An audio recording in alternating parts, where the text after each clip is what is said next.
Sir, মৃত্যুর পরে কখনো কি এমন হতে পারে যে আমাদের সামাজিক যোগাযোগ মাধ্যমের post, comments, video, blogging, reels এগুলোর কারণে কখনো কখনো আমরা আযাব পেতে পারি? আবার ঠিক উল্টো করে বলতে চাইলে এগুলোর কারণেও আমরা সাদাকায়ে জারিয়া হিসাবে সওয়াব পেতে পারি? হ্যাঁ, অবশ্যই।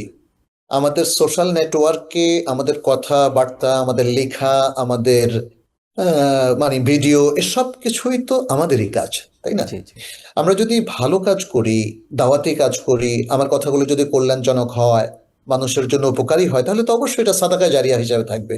জি। এটা হচ্ছে মৃত্যু পরবর্তী সে আমলগুলোর মতো, যে আমলগুলো থেকে মানুষ উপকৃত হচ্ছে, মানুষ আলোকিত হচ্ছে, মানুষ জ্ঞান সমৃদ্ধ হচ্ছে। অবশ্যই এটা সাদাকায়ে জারিয়া হবে।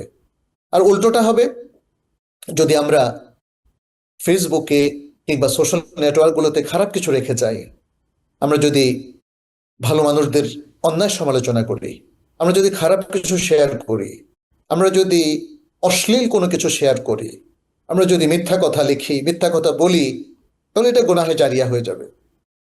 আমাদের উচিত সাবধান হওয়া, ভালো কাজগুলো যেন আমরা রেখে যেতে পারি সেই চেষ্টা করা, এবং মন্দ কাজগুলো থেকে যেন আমরা বিরত থাকতে পারি সেরকমই প্রচেষ্টা রাখা। Adin Television, a complete way of life.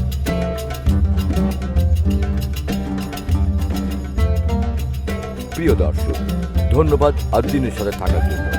এমন আরো সুন্দর সুন্দর ইসলামিক কন্টেন্ট ও সবশেষ আপডেট পেতে সাবস্ক্রাইব করুন আমাদের ইউটিউব চ্যানেল আদ্দিন এবং পাশের বেল আইকনটি চাপুন। পরবর্তী সকল ভিডিও নোটিফিকেশন পেতে যুক্ত থাকুন আমাদের সোশ্যাল মিডিয়ায়।